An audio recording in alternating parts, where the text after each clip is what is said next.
Halo, assalamualaikum warahmatullahi wabarakatuh. Selamat datang di podcast tentang kamu. Kenalin, gue Firman. Gimana nih kabarnya bro and sis? Semoga selalu istiqomah di jalan Allah subhanahu wa ta'ala. Nah, di podcast kali ini gue mau ngebahas salah satu aplikasi media sosial yang mungkin gue juga udah pakai. Dan memang aplikasi ini telah menjamur di kalangan generasi milenial. Yaps, betul banget, namanya YouTube. Dan bahkan aplikasi ini sudah mengalahkan TV ya, artis-artis juga sudah pindah ke platform sini. Yes, YouTube adalah sebuah situs web berbagi atau sharing video dan populer di mana kamu juga bisa mendapatkan fans atau di sini disebutnya subscriber. Nah, dengan menonton berbagai video dan ini tentunya gratis asal kamu memiliki koneksi internet baik itu kuota ataupun wifi. Dan umumnya video-video yang berada di YouTube adalah klip video, klip musik, lagu, film, serta video-video buatan kreator lainnya yang disebut vlogging. Nah, orang-orang yang sering nge-vlog ataupun sering mengupload video menggunakan platform YouTube disebutnya adalah YouTuber. Jadi bukan berarti seorang YouTuber itu adalah orang yang telah menjadi partner YouTube. Nah, jadi orang yang menonton, mengupload video, nah bisa dibilang mungkin YouTuber ya. Cuman konten kreatornya itu orang-orang yang sering mengupload video di YouTube. Dan kalau misalkan kamu ingin menjadi seorang sebagai YouTube dan ini juga bisa mengasah kreativitas kamu. Ya kayak misalkan kamu membuat vlog-vlog singkat ataupun membuat film-film pendek, cover lagu, tutorial, daily vlogging dan lain-lain. Nah, YouTuber pada umumnya memang sudah dikenal oleh orang-orang, tapi bukan berarti yang belum terkenal bukan YouTuber. Nah, ini cuman beda level saja ya. Dan sebagai generasi milenial nih, pastinya bro and sis pasti dong pernah membuka ataupun mungkin di handphonenya sudah terinstall aplikasi YouTube yang tidak mungkin di smartphone itu nggak ada aplikasi ini ya. Biasanya bawaannya pun sudah ada. Dan pasti kamu ketika membuka aplikasi YouTube ini, kamu akan menemukan beragam video dari yang bagus banget videonya itu sampai yang jelek banget. Tapi tenang deh, ini tentunya pasti ada pasarnya, ada peminatnya. Satu video yang jelek banget pun ada yang nonton. Ya, biasa-biasa aja juga ada sih. Istilah kerennya itu jangan terlalu mainstream. Dan tidak jarang juga ada video-video yang sebenarnya gak pantas buat ditonton ataupun gak pantas untuk dilihat. Nah, inilah platform YouTube adalah sebuah platform yang terbuka. Dan anehnya lagi, video-video seperti itu kok sering banget muncul di trending. Di trending itu papan urutan top yang sering ditonton di aplikasi YouTube. Gue gak habis pikir nih, ini apa algoritma sistem YouTube yang salah, apa emang keinginan netizennya sendiri yang memang menginginkan hal-hal seperti itu yang memang booming. Ya oke. Itu sih ya terserah kalian ya, nilai sendiri aja. Dan tidak dapat dipungkiri, YouTuber sudah meluber ya. Bahkan mungkin cita-cita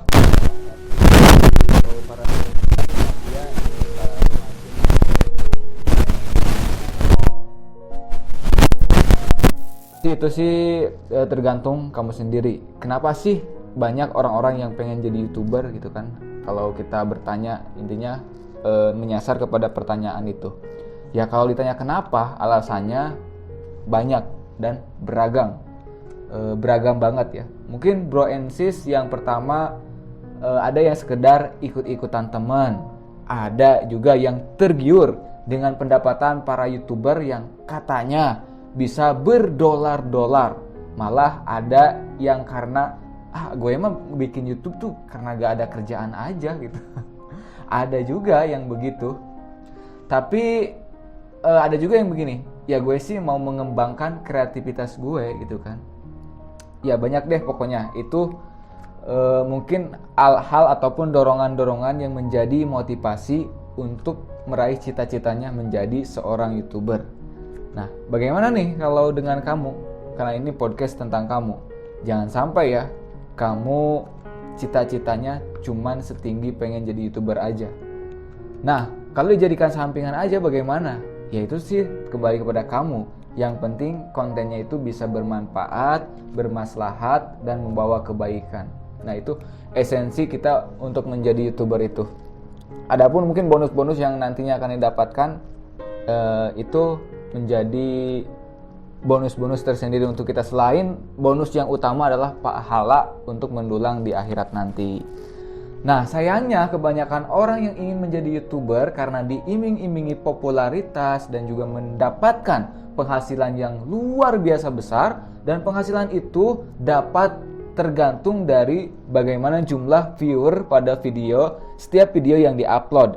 Semakin banyak viewernya, maka satu video aja akan semakin banyak penghasilan ataupun bayaran dari YouTube. Nah, YouTube membayar melalui iklan yang bernama AdSense ya. Jadi melalui iklan, karena YouTube ini adalah sebuah platform periklanan. Dan ditambah lagi, orang-orang biasanya menjadikan YouTube sebagai salah satu obat penghibur ketika mereka merasa sedang jenuh, bosan. Jadi bakalan sia-sia kalau para YouTuber menjadikan YouTube hanya sebagai ajang untuk mendulang uang saja dan mencari popularitas. Nah, kalau hanya sebatas itu, kita cuma dapat hanya sebatas dunia saja. Ya sayang banget kalau YouTuber upload video cuma untuk tambah-tambah viewer ataupun menaikkan popularitas rating mereka. Padahal seorang YouTuber bisa menjadi suatu ladang pahala untuk berdakwah. Nah, Bro and Sis bisa memanfaatkan situasi ataupun platform yang besar ini untuk nggak cuma sekedar popularitas ataupun mendapatkan penghasilan. Dengan popularitas kita mengenal yang harus dikenalkan, yaitu pencipta kita, yaitu Allah Subhanahu wa Ta'ala. Nah, benar juga ya, dengan berdakwah, kalau misalkan kita lihat nih ustadz itu profitnya itu bukan hanya sebatas ini ya, keduniaan saja, tapi ketika dia meng-share salah satu amal kebaikan tuh akan ngalir terus, nambah-nambah pahalanya pasti ya. Dan coba deh Bro and Sis bayangin, berapa orang yang akan melihat video kita, apa yang akan dia dapat setelah melihat video kita. Jika setelah melihat video kita, orang-orang semakin tergugah untuk berkarya dan juga berdakwah, insya Allah Bro and Sis bakalan dapat pahalanya. Beda halnya kalau video yang Bro and Sis unggah ternyata cuman hanya lucu-lucuan, cover-coveran, ataupun mungkin lebih dari itu yang sifatnya dilarang oleh agama, Bro and Sis nggak dapat apa-apa. Mungkin hanya cuma dapat komentar like and dislike. Tapi kalau videonya itu dilarang, maka Bro and Sis tentunya dapat dosa jariahnya. Nah, jangan sampai ya Bro and Sis mengunggah video yang ternyata itu sifatnya maksiat. Nggak cuma dapat dosa karena mengunggahnya, tapi juga dapat dosa jariah dari orang-orang yang menonton video yang Bro and Sis unggah. Belum lagi kalau video yang Bro and Sis itu sampai di-share kemana-mana, wah bisa dapat investasi dosa yang tidak ada hentinya. Bakalan berat tuh pertanggungjawabannya di yaumil hisab nanti. Ya serem deh kalau ngebahas sampai ke sana. Ya ngomong-ngomong soal investasi dosa, ada hadis loh yang bisa direnungkan oleh Bro and Sis, di mana Rasulullah SAW bersabda yang artinya, siapa saja yang mencontohkan perbuatan yang baik kemudian beramal dengannya, maka ia mendapat balasan ataupun pahala dan balasan serupa bagi orang-orang yang beramal dengannya tanpa mengurangi pahala mereka sedikit pun. Dan siapa saja yang mencontohkan perbuatan buruk kemudian dia berbuat dengannya, maka ia mendapat balasannya dan balasan orang yang mengikutinya tanpa mengurangi balasan mereka sedikit pun. Hadis riwayat Ibnu Majah. Nah, jadi Bro and Sis, kalau misalkan video yang diunggah oleh Bro and Sis itu baik, maka kita pun akan dapat pahalanya. Tapi kalau sifatnya maksiat sampai di-share kemana-mana, maka dosa jariahnya pun terus mengalir kepada kita.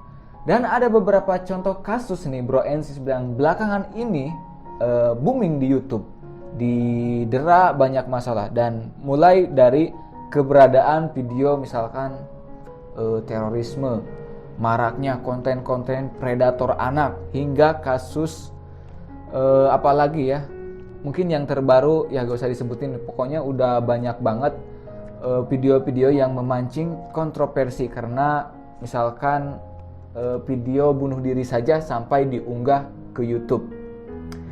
Dan ini bisa jadi menjadi suatu kemunduran ya bagi orang-orang yang melihat ataupun bercengkrama di platform terbuka ini. Khususnya kita YouTube di Indonesia, pasti yang booming kalau di Indonesia itu akan beda lagi yang di luar negeri dengan yang di Indonesia ya.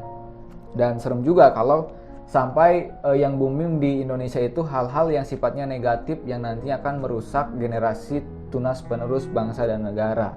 Nah, gimana nih Bro and Sis? Coba kita lihat peluang yang besar ini yang perlu kita manfaatkan, menjadikan YouTube sebagai lahan ataupun platform untuk berkarya dan juga berdakwah. Mengingat banyaknya orang yang lebih menyukai video dibandingkan dengan tulisan-tulisan.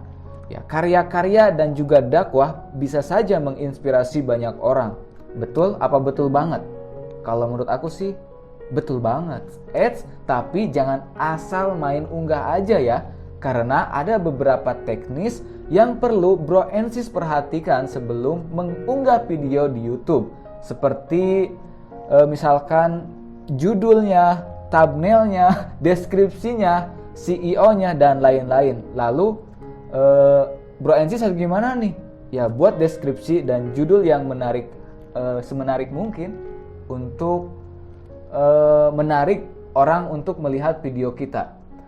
Nah, ini soal pengemasan ya. Dari dalam berdakwah juga kita perlu membuat kemasan yang menarik untuk orang tertarik ya.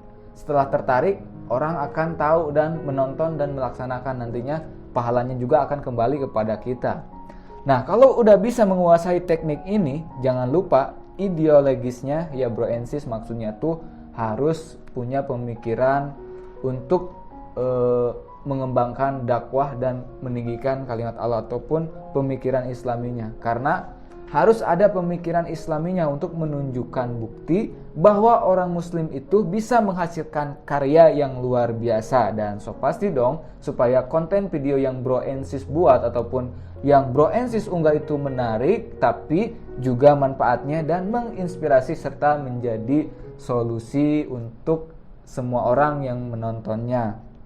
Gimana sih ketika kita menjadi YouTuber itu, apakah akan senang, apakah mungkin akan capek atau gimana? Ya, menjadi seorang YouTuber mungkin nantinya akan ada pahit dan manisnya YouTuber. Waduh, jadi YouTuber itu ada pahit manisnya juga ya. Atau ternyata pahit-pahit saja. Gak tahu deh kan, aku sendiri bukan YouTuber yang ini ya, tapi sedang berusaha membuat konten yang nantinya bersifat bermanfaat untuk orang-orang yang menontonnya. Oke, ayo kita tegaskan lagi Bro and Sis, YouTube adalah salah satu tempat di mana para YouTuber bebas mengekspresikan dirinya dan menunjukkan karyanya masing-masing. Suka-suka dong video-video gue, yang lihat apa bodo amat gitu. Mungkin agak kasar ya, tapi itulah faktanya. Betapa bebasnya orang-orang mengekspresikan dirinya. Tapi tetap aja ada batasan-batasan yang harus Bro and Sis jaga. Dan Bro and Sis wajib untuk mengikutinya. Jangan sekedar tahu aja tapi tidak dilaksanakan dengan baik. Khususnya rambu-rambu dalam Islam. Dan repot banget ya. Kalau kelihatan repot, jangan dibawa repot. Jadi Bro and Sis harus paham sebagai seorang muslim harus selalu taat dengan apa yang dibawa ataupun yang diajarkan oleh Nabi Muhammad SAW. Jadi nggak ada tuh istilah nggak apa-apa asal yang penting jadi. Ya, jadi nggak asal jadi. Soalnya jika kamu menerapkan istilah itu, pasti deh bakalan nemuin kerugian yang muncul satu persatu. Dimulai dari komentar yang negatif, dislike, komentar pedas, hater berdatangan, dan parahnya lagi channel yang Bro and Sis bina ataupun Bro and Sis dari awal sampai besar, Bro and Sis besarkan sampai Bro and Sis rawat, bisa distrike dan diblokir oleh YouTube. Bisa-bisa Bro and Sis malah patah semangat nanti ya untuk menjadi YouTuber. Terus keuntungannya apa dong? Ya tenang aja, tenang, jangan khawatir Bro and Sis. Keuntungannya juga ada kok. Urutan yang pertama pasti konten video yang bisa memberikan banyak manfaat. Bisa saja ada orang-orang yang terinspirasi kemudian ikut berdakwah juga melalui platform YouTube ini. Setelah melihat video yang Bro and Sis unggah, akhirnya mereka menjadi tercerahkan. Senang apa senang banget nih kalau udah seperti ini. Aduh, jadi terharu ya. Nah, kita pun pastinya akan mendapatkan amal jariah ataupun pahala amal soleh yang tidak ada putusnya. Dan kabarnya juga, para YouTuber bisa mendapatkan penghasilan dari iklan. Ya, iklan yang biasanya suka ganggu kita kalau sedang menonton video lagi asik-asiknya, tiba-tiba iklannya nongol. Gak nyangka kan? Iklan yang selalu dibenci oleh para penonton ternyata malah dicari oleh YouTuber. Nah, biasanya iklan yang lewat-lewat itu disebutnya AdSense.